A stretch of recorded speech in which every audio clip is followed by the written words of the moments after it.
Welcome back to Making Sales Social Live. Stan and I are on our own today trying to figure this out without Bob.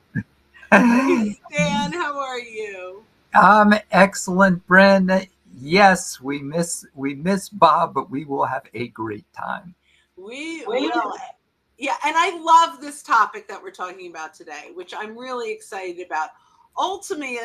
Ultimately, it's why sales teams, sales professionals are not getting conversations from LinkedIn. Talk to me a little bit about why, first of all, conversations are really important, and that should be our goal, not actually sales. Yes, because we always talk about building a relationship first and slowing down your outreach to speed up your outcome. So it is a slightly longer game, but it's more effective, and you actually build real relationships instead of the connect and pitch that we hear about so much. So Yeah, those things. I love that. I love that. And the goal of LinkedIn, if you're in a business development role, should not be to make a sale, right? It's to start trust-based conversations. It's to open up the dialogue. So it's really important that we're doing that. But we can talk to hundreds, if not thousands of people. And it's usually almost dozens a month, probably, that will say to us, look, I'm on LinkedIn. I've been doing it for years. I've been, I post, I may even pay a marketing company to post, but it's not converting. I'm not getting the conversation. So let's dive in and talk about why this is really happening. The first one is this random acts of posting. What are your thoughts around kind of that concept? Yeah, that a lot of us salespeople post with no strategy behind it. So if their marketing department puts out a piece about a new product that their company has just announced, they think that, okay, well, let me post about that. And one of the keys is to focus on posting content that is of interest to your target audience and will help them. Yeah, so that absolutely spot on with that. So let's talk about how do we find out, or what is it that our buyers care about? They don't really care about our products and services, right? What do they care about? Where would you start? What would you think do they care? Like, what are your thoughts? Then I'll share mine. Yeah. So they care about solving a particular problem that is top of mind for them. And, depending on your audience, you should have a pretty good idea of what the top 3 most common problems are that are top of mind for your ideal customer profile. If it's someone responsible for revenue, then it's pipeline, quota, quality conversations, quality prospects, etc. If they're in another area like finance, it could be risk management. But the point being that you have to have a good idea of what are the problems that your target audience is most focused on selling. What are they being measured on? So on solving rather than selling. So what are they being measured on? Yeah, no, I love that. So when we can get in and when it comes to posting or content, social selling content, we talk all the time, has to have these 5 elements, which is it's got to resonate with them. So they have to know that this is for them. It's got to create curiosity enough for them to see more, to read it, right? So it's going to teach them something new that they didn't think about before. And now that we've taught it to them, we want them to start thinking about how that would work inside of their organization, whatever that change is. And then ultimately create a compelling moment, right? The compelling moment means we get them to like, to comment, the engagement. I do this all the time, Stan, I want to say lurker to engagement gager. Yep, people understand lurker. Sometimes we say spectator, but yep. There is a word, I just have to remember a little spectator right now. So spectator to engager, we want to move them because we can't start a conversation with them until we know they're there. So when we post, we've got to get as much engagement as we possibly can from the right people. So and we've got to do it on a consistent basis, and that's where the random acts of posting really becomes purposeful. And by the way, this doesn't have to be an entire novel. It could be a quick little post. It could be a blog post. It could be a quote that gets people thinking differently. Lots of things. The second one, I think, may be just as important, or even maybe slightly more than the first one, which is they're not getting conversations because they don't have an engagement strategy. Jump into that one, my friend. Yeah, so LinkedIn offers different ways to engage. There's a little like or react button, and then you have the option to comment. And we tend to take the path of least resistance, which is just clicking like. But that doesn't do anything for you or really the person posting. So what we suggest is comment, add something to the discussion. You can tag the person who wrote the original post. But when you comment with insight that helps move the discussion along, that raises, say, a new question related to what they were talking about, it amplifies the post so they get more visibility. So the poster's happy, it helps them, and it raises your level of visibility with the person who posted in a very light touch way, because you're helping them and they'll notice when you add something insightful, not promotional, to the discussion. You said something magic in there. I don't want to get lost, which is ask a question, right? If you say, Stan, I really enjoyed your insights on X, Y, and Z. What do you think about A, B, and C? Now you're really don't just ask the question. First, talk about what resonated with you, and then and that will start to move toward a conversation for sure. Absolutely. I do want to share bonus on this is, we're talking about no strategy. So here's the challenge around an engagement strategy is, let's say I think my strategy is I am going to jump into my homepage news feed and I'm going to engage with 10 people, and it takes you 20 minutes to find the right people.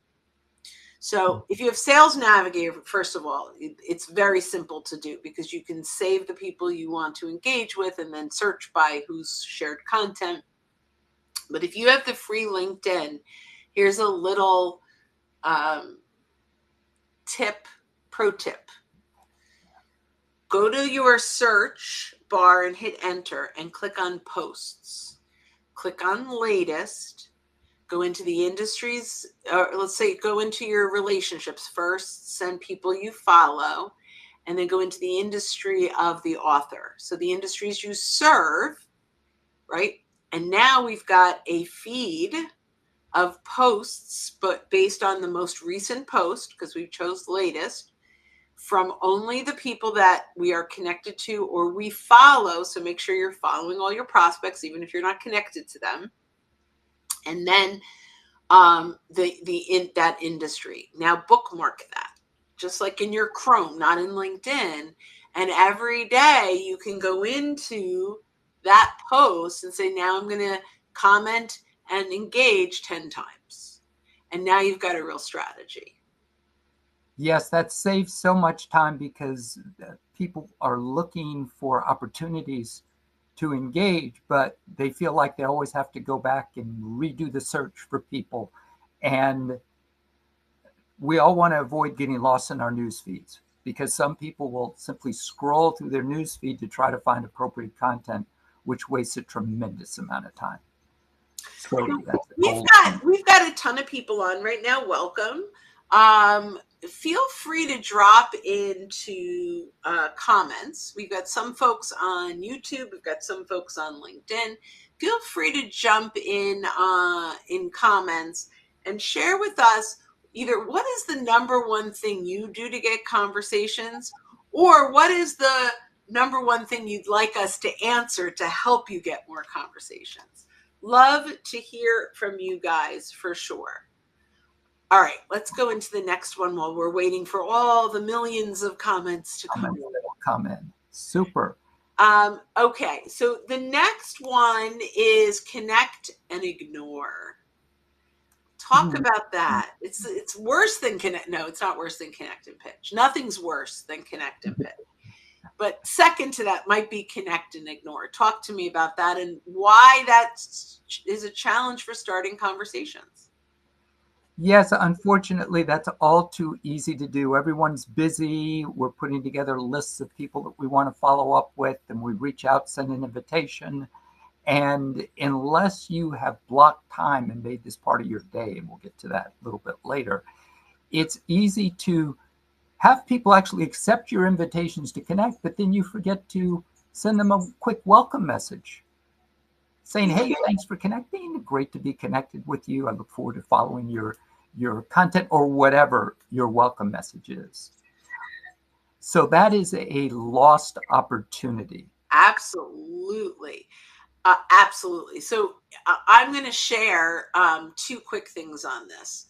Number one, if you go into LinkedIn and My Network, you can click through and get a list of all your connections in order and who connected last. So that's something that you might want to do. And every day you can look at that and you can see your most recent connections. It's both who you asked to connect with and they said yes, and if you said yes. So it's a great, like, let's go through this and see who we've been ignoring. That's a great way to optimize this.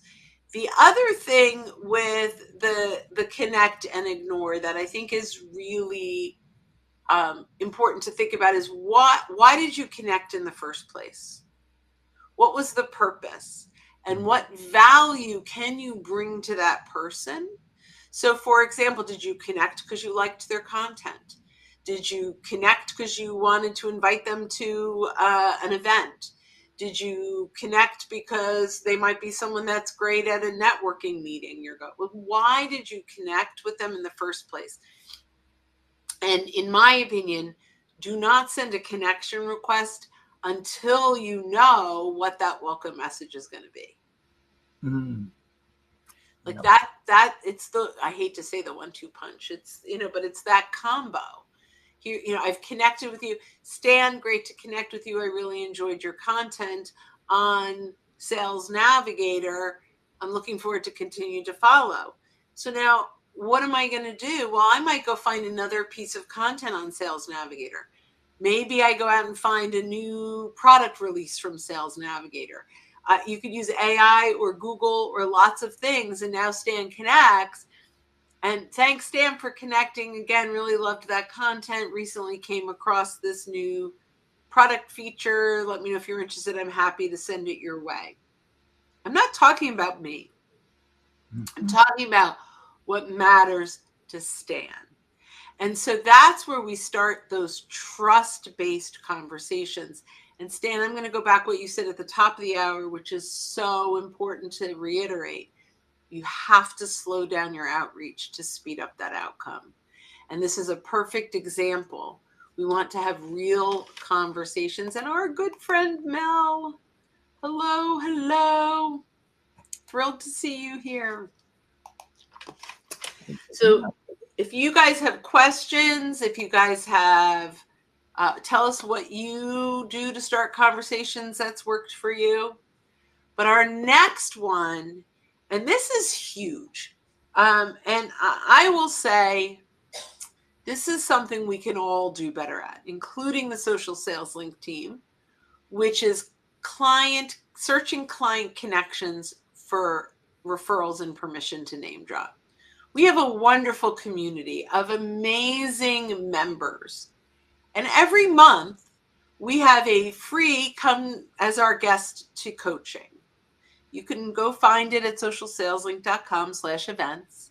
Mel is one of probably in the top 5 ever joined, still with us, amazing member who is incredibly supportive. So what if I went to Mel's connections and I said, Mel, Here are 12 people I'd love for you to invite to the next event.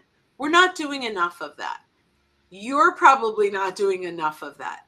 This is where we can completely transform our pipeline or funnel, whatever you call it, right? Based on the people that already love us and who they know. So talk to me a little bit about that, Stan.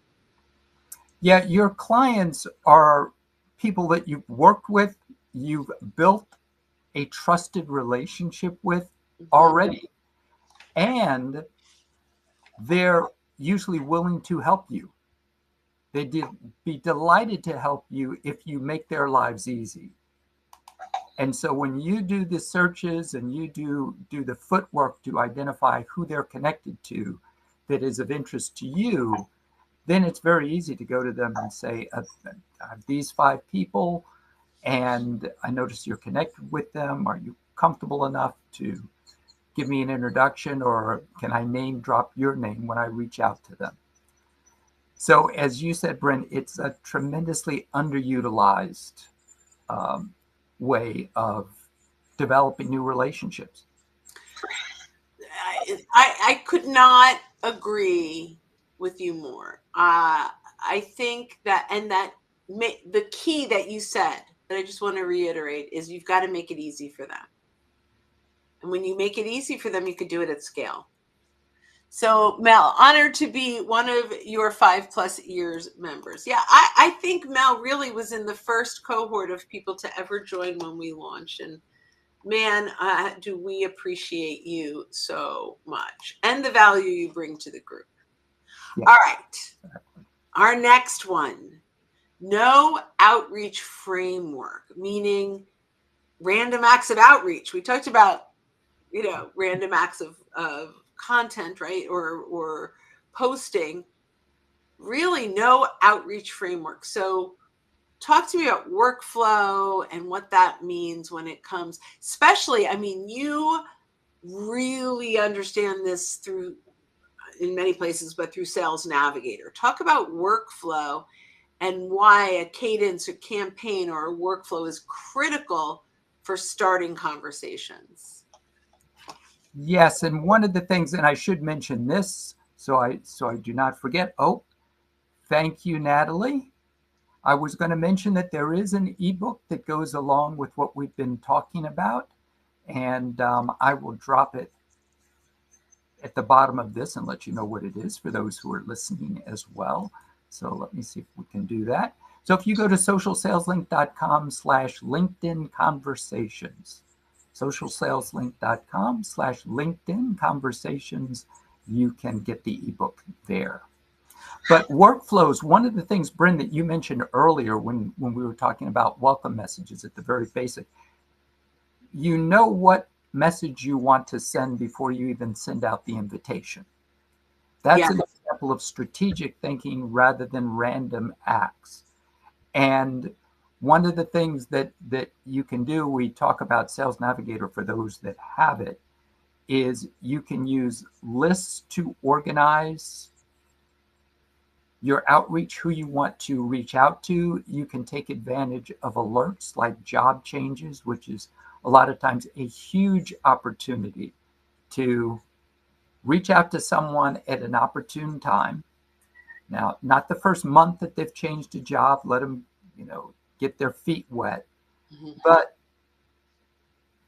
4 to 6 months, 3 to 6 months after they've started, reach out to them.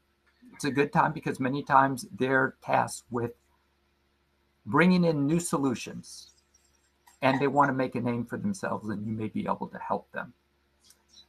So Sales Navigator's organizational features, their alerts, can help you build a logical sequence of messaging and help us all, myself included, stay organized in terms of outreach. I absolutely love that.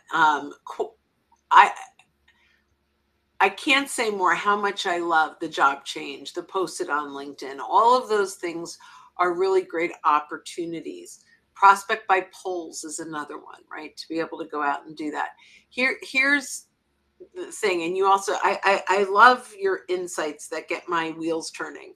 So one of the things you said is, they just got this job. They're getting hundreds of congratulations. Whatever you pitch to them today is going to go on deaf ears. But what if you had great content? What other CFOs wish they knew in the first 90 days of their new job, and now you're bringing value to them. And then in the 90 days, as Stan mentioned, you reach out and say, hey, I hope you got value from that and you had a great first 90 days. I'd love to hear what you wish you knew, right? And so now we're starting conversations around that. So Stan, that just triggered such a strategy that's so important when we've got those. So guys, you've got to create that workflow. So Natalie, my friend, talks to often invite someone when I'm at an event to create a connection. So I cannot tell you how much I love this. What I would say, 2 quick little tips. Number one, and I know Natalie probably knows this, but you actually have a QR code in your LinkedIn app that can take, someone scans it, they go right to your profile and they can send you a message. And then when they do, and I send you a connection request, and I would watch them do it. Let them do that. They scan your profile, they send you the connection request. Have a welcome message ready. Great meeting you at ABC event. I'm looking forward to continuing our conversation. Paste or use short code and you're done. So I love this. So we have, it looks like, I think this is Angela who's on here, even though it says LinkedIn user. Because I see somewhere else I can see her name. Oh, the URL. If you could, Stan, put that up, the URL for this Yes. ebook. There you go. Yep. So it sounds like you're watching, which is great. But for those listening, you can go to socialsaleslink.com/LinkedIn conversations. Oh, I am so loving this. Okay. So we went through a lot of behavioral things that we can update, right? We went through what we can do to ultimately engage, and start conversations, whether it's through purposeful posting, purposeful engaging, getting introductions. That always starts great conversations. Leveraging the people that already know, like, and trust us to start conversations with their network. Any last thoughts that you want to add to this, Stan, that before we bring this in for our landing? Yes, when reaching out to, say, clients and others for introductions, one thing not to forget, because I know I'm guilty of this, is make sure you offer to make introductions for them. Say, feel free to have a look at my LinkedIn network. If there's anyone that I can introduce you to, please let me know, so that it is reciprocal. Oh, I love that. And I'll throw out one more. Leverage LinkedIn events. You can invite up to 1,000 people a week pretty simply.